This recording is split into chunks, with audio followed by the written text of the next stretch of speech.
வணக்கம், எல்லாரும் எப்படி இருக்கீங்க? Hello everyone, how are you all? Bonjour à tous. Vous allez bien? கருப்பு வெள்ளி என்றால் என்ன?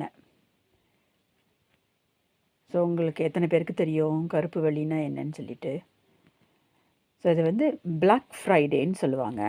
Black Friday. ஸோ black பிளாக்குன்னு படிக்கக்கூடாது. black Friday.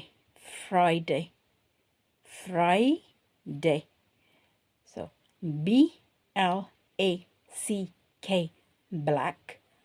FRIDAY, Friday, Black Fridayன்னு சொல்லுவாங்க. ஸோ இது வந்து அதாவது வந்து இந்த நாட்டில் வழக்கமாக இது வந்து அமெரிக்கா நாட்டில் வந்து கொண்டாடுறது. இன்றைக்கி வியாழக்கிழமை, ஸோ நாளைக்கு வெள்ளிக்கிழமை, நவம்பர் மாதத்தில் கடைசியாக வர வெள்ளிக்கிழமை அல்லது 4வது வெள்ளிக்கிழமை. ஸோ அதெல்லாம் அதான் வந்து Black Fridayன்னு சொல்லுவாங்க. இது வந்து ஆக்சுவலாக வந்து நன்றி கொடுக்கும் நாள், அதாவது தேங்க்ஸ் கிவிங் டே.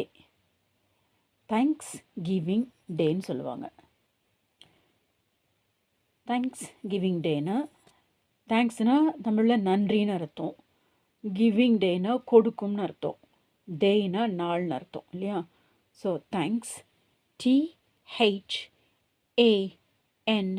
THANKS, thanks. Giving GIVING, giving DAY, டே. ஸோ நம்ம இதில் வந்து நிறைய பேருக்கு வந்து நல்ல ஆங்கிலம் தெரிஞ்சவங்க இருக்காங்க, கொஞ்சம் ஆங்கிலம் தெரிஞ்சவங்க இருக்காங்க, ரொம்ப துவக்க நிலையில் இருக்காங்க. அதற்காக தான் வந்து எல்லாருக்கும் ஏற்ற மாதிரி நான் வந்து ஒவ்வொரு முறையில் சொல்லி கொடுக்குறேன், மெதுவாக சொல்லி கொடுக்குறேன், எழுத்துக்களையும் கூட்டி சொல்லி கொடுக்குறேன். ஸோ எல்லாருக்கும் உபயோகம் இருக்கணுன்ற எண்ணத்தில்.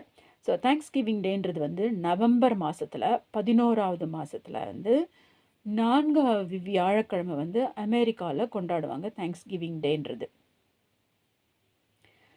நாளைக்கு தேங்க்ஸ் கிவிங் டே. இது எதற்குன்னு சொன்னால், அதாவது இந்த ஆண்டு முழுவதும் வந்து ஹார்வெஸ்ட், அதாவது ஹார்வெஸ்ட்டுன்னு நம்ம வந்து பொங்கல் கொண்டாடுறோம் இல்லையா, அறுவடை நாள்கள்லாம் வந்து நல்லா இருந்தது, அதற்காக வந்து நன்றி கொடுக்கும் நாளாக வந்து கடவுளுக்கு நன்றியாக இருக்கலாம்.